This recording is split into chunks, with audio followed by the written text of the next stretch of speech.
नमस्कार बच्चों। तो चलिए आज की इस वीडियो में हम कंटिन्यूटी से संबंधित दूसरा इंपॉर्टेंट क्वेश्चन सॉल्व करते हैं। और क्वेश्चन यहाँ दिया हुआ है, so that the function f of x is equal to 2x minus mod of x is continuous at x is equal to 0। तो सबसे पहले हमको क्वेश्चन को अच्छे से समझना है, क्वेश्चन क्या बोल रहा है ना, फंक्शन का डोमेन क्या है या फंक्शन का प्रांत क्या है, वो अच्छे से देखते हैं, उसके बाद ही हम क्वेश्चन को सॉल्व कर पाएंगे। सबसे पहले ये बोल रहे हैं कि ये function x is equal to 0 पर कंटिन्यूस है।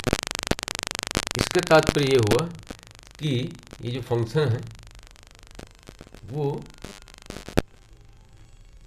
x इज इक्वल टू 0 पर लेफ्ट हैंड लिमिट, फंक्शन का लेफ्ट हैंड लिमिट और इसका फंक्शन का right hand limit x is equal to 0 पर इक्वल होगा। इसके अलावा इसके साथ साथ फंक्शन का value at x equal to 0, ये तीनों आपस में इक्वल होगा। ठीक है, क्योंकि यहाँ दिया हुआ है कि x इक्वल टू 0 पर ये फंक्शन जो है कंटिन्यूस है। ठीक, तो हमको क्या देखना है, लेफ्ट हैंड लिमिट निकालना है, राइट हैंड लिमिट निकालना है फंक्शन का x इक्वल टू 0 पर और x इक्वल टू 0 पर फंक्शन का मान निकाल लेना है। देखेंगे तीनों अगर इक्वल है तब तो क्या इक्वल है कि यहाँ पर दे ही दिया है कंटिन्यूस फंक्शन है तो इक्वल ही होगा। ठीक है, तो चलिए हम सॉल्व करते हैं। क्वेश्चन को अच्छा समझना है। ये जो क्वेश्चन है इसका डोमेन नहीं दिया है, प्रांत नहीं दिया है। बाकी क्वेश्चन में प्रांत दे देता था, इसमें नहीं दिया है, तो हमको समझना है कि इसका प्रांत क्या होगा, क्या हो सकता है। ठीक है, तो चलिए इसको हम लिखते हैं एफ ऑफ एक्स, ये फंक्शन है। ठीक है, तो फंक्शन इज इक्वल टू क्या हो जाएगा, इसको हम सिंप्लीफाई करते हैं और थोड़ा सिंप्लीफाई कर लेते हैं क्योंकि जो मॉड लगे हैं उसको हटाते हैं। ठीक है, और हमको पता है mod x is equal to क्या होगा, अगर किसी भी वैल्यू मॉड लगा है, यहाँ पर एक्स मॉड लगा है, इसका मतलब होगा माइनस एक्स एक बार प्लस एक्स। ठीक है, और कब होगा ये वो भी जानना आपको जरूरी है। माइनस एक्स कब होगा, जब ये मॉड के अंदर में जो दिया है एक्स दिया है, इसका वैल्यू जब 0 से छोटा होगा तभी ये मॉड हटेगा, नेगेटिव हो जाएगा। और x का वैल्यू जब 0 से बड़ा होगा या इक्वल हो जाएगा 0 से x का वैल्यू ये वाला, तब हम इसको प्लस साइन लगाएंगे। ठीक है, तो इसी प्रकार से हम इसको और सिंप्लीफाई करते हैं। चलिए सिंप्लीफाई कर लेते हैं। ये हो गया 2x और ये माइनस का माइनस, यहाँ पर हम जो मॉड x है उसको माइनस एक्स लिखेंगे जब x क्या होगा, छोटा होगा किससे, 0 से। ठीक है, x का वैल्यू जब 0 से छोटा होगा तब यहाँ पर ये मॉड x हटेगा, माइनस लग जाएगा। अब हम यहाँ पर मॉड हटेगा, प्लस लगाएंगे एक बार, तो 2x माइनस का माइनस है, यहाँ दिया है, इसको हम प्लस लिखेंगे, मतलब कुछ चिन्ह नहीं लगाना है। ये हो गया x।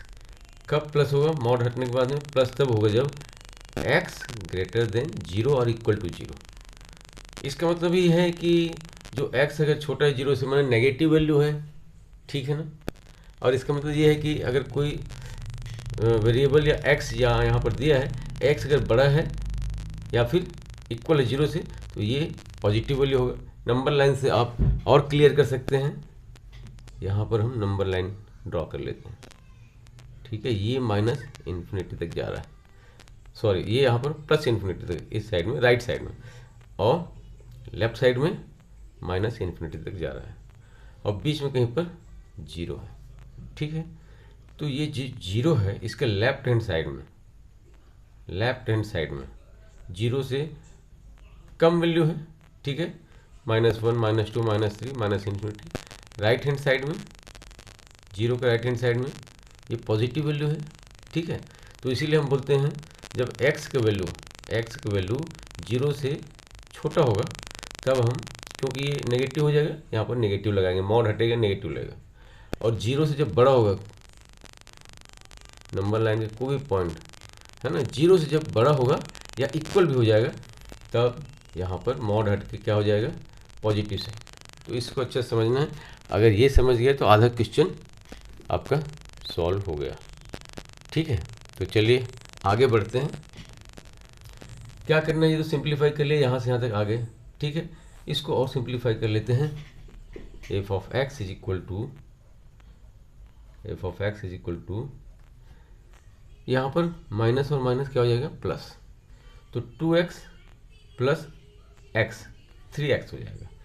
यहाँ पर माइनस माइनस प्लस होगा, 2x प्लस एक्स 3x हो जाएगा ये, ठीक है। और यहाँ पर क्या होगा, 2x माइनस एक्स एक्स हो जाएगा। 2x माइनस एक्स ये कब होगा, जब x छोटा होगा 0 से, और ये कब आएगा, जब x बड़ा होगा या इक्वल होगा 0 से, ठीक है। तो इस प्रकार से इसको हमने सिंप्लीफाई कर लिया है। अब निकालेंगे लेफ्ट हैंड लिमिट फंक्शन का।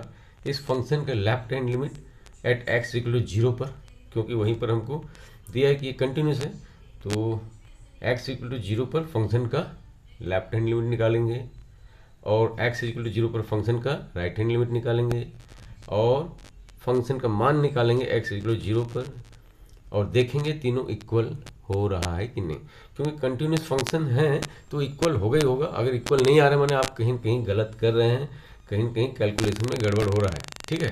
तो चलिए इसको हम अब सॉल्व करते हैं। लेफ्ट हैंड लिमिट निकालते हैं।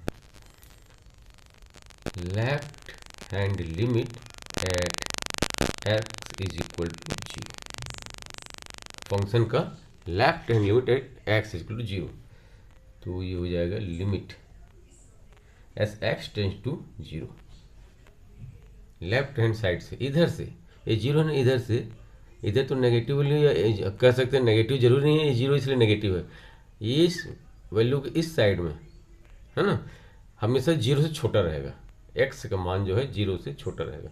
तो यहाँ से हम चलते चलते धीरे धीरे जा रहे हैं किधर, 0 की तरफ, लेकिन 0 पर एग्जैक्टली नहीं जा रहे हैं। लिमिट निकालते हैं तो 0 के पहले ही आपको लिमिट निकालना है, ठीक है, या x का मान रखना है।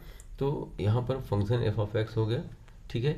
x का मान क्या है, x का मान 0 से छोटा है जब हम लेफ्ट हैंड साइड से 0 को अप्रोच कर रहे हैं। तो देखो दो फंक्शन यहाँ दिया है, अब किसको वो करेंगे हम, किसको यहाँ पर लिखेंगे, एफ ऑफ एक्स जब हम यहाँ पर देखिए x चूँकि 0 छोटा है इसलिए हम इस फंक्शन को लेंगे, यहाँ पर सिंप्लीफाई कर लिए x इज लेस देन 0, तो हम 3x लिखेंगे यहाँ पर, ठीक है। तो चलिए लिख लेते हैं limit of 3x as x tends to 0, ठीक है। क्या होगा, x जगह हम 0 पुट कर देंगे, 3 इंटू 0, तो ये हो जाएगा 0। ये हो गया फंक्शन का left hand limit at x equal to 0, x equal to 0 पर फंक्शन का लेफ्ट हैंड लिमिट। इसी प्रकार से हम फंक्शन का राइट हैंड लिमिट निकालेंगे। Right hand limit of a function f of x at x is equal to 0, ठीक है। x इज इक्वल टू 0 पर हम इसलिए left hand limit right hand limit निकाल रहे हैं क्योंकि ये दिया है क्वेश्चन में कि x इक्वल टू 0 पर ही ये फंक्शन कंटिन्यूस है, ठीक है। तो हम चेक कौन से पॉइंट में करेंगे, x इक्वल टू 0 पर। तो राइट हैंड लिमिट होगा फंक्शन का limit as x tends to 0 from right hand side. तो ये जो है अगर राइट हैंड साइड से इधर चल रहे हैं हम, ये सब x का मान है, ठीक है ना, नंबर लाइन x का मान है रियल नंबर से, इधर से चलना चालू किया, आते आते आते आते यहाँ पर 0 से पहुँचने के पहले रुक गए, तो वैल्यू क्या होगा x का, 0 से बड़ा होगा। तो फंक्शन कौन सा लेंगे, यहाँ पर देखिए x इज़ ग्रेटर देन 0, ये वाला फंक्शन लिखना है। यहाँ पर हम सिंप्लीफाई कर लिए हैं, तो जब x इज़ ग्रेटर देन 0 तो x हम जो फंक्शन है उसको यहाँ पर लेंगे। तो सबसे पहले हम एफ ऑफ एक्स लिख लेते हैं, उसके बाद limit as x tends to 0, f of x जो हम ये लिखेंगे x, ठीक है। अब यहाँ पर x की जगह में 0 पुट कर देंगे, तो ये हो गया लिमिट 0। यहाँ पर देखिए लेफ्ट हैंड लिमिट भी 0 आ रहा है, राइट हैंड लिमिट भी 0 आ रहा है। अब हमको करना क्या है, x इज इक्वल टू 0 पर फंक्शन का मान निकालना है, ठीक है। कंटिन्यूटी होने के लिए क्या चाहिए, left hand limit right hand limit और फंक्शन का मान तीनों आपस में इक्वल होना चाहिए। यहाँ हम देख लिए कि लेफ्ट हैंड लिमिट और राइट हैंड लिमिट 0 आ रहा है, तो हमको क्या करना है, फंक्शन का मान निकालना है बस, ठीक है। कौन से पॉइंट में, x इज इक्वल टू 0 पर। तो eight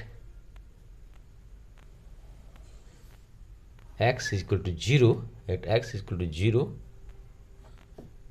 value of function f of x क्या होगा? देखिए यहाँ पर देखिए फंक्शन, ये दो फंक्शन दिया हुआ है, एक फंक्शन को दो पीस में हमने तोड़ लिया है। तो यहाँ पर देखिए x इज इक्वल टू 0 कहाँ पर मिलेगा? दो डोमेन दिया है, तो यहाँ पर देखिए x is greater than equal to 0, तो फंक्शन इसको हम लिखेंगे, इसको नहीं लिखेंगे, 3x लिख देंगे तो गलत हो जाएगा। तो यहाँ पर लिखेंगे हम x, है ना, तो f of x is equal to x हो जाएगा। एफ ऑफ एक्स मतलब एक्स जब हम 0 लिखेंगे, 0 पुट करेंगे तो हमको क्या मिल जाएगा? फंक्शन का मान निकल जाएगा एट एक्स इक्वल टू 0। तो देखिए एक्स जहाँ जहाँ 0 रख दीजिए, यहाँ पर एक्स 0 हो गया, तो फंक्शन का मान भी 0 आ गया। इसका मतलब क्या हुआ? ये जो फंक्शन है, क्वेश्चन में जो दिया है फंक्शन है, फंक्शन का एक्स इज इक्वल टू 0 पर लेफ्ट हैंड लिमिट बराबर है फंक्शन का एक्स इक्वल टू 0 पर राइट हैंड लिमिट से, और ये दोनों बराबर है किससे? एक्स इक्वल टू 0 पर फंक्शन के मान से, है ना। Since left hand limit is equal to right hand limit is equal to value of function at x equal to 0, therefore function f of x is continuous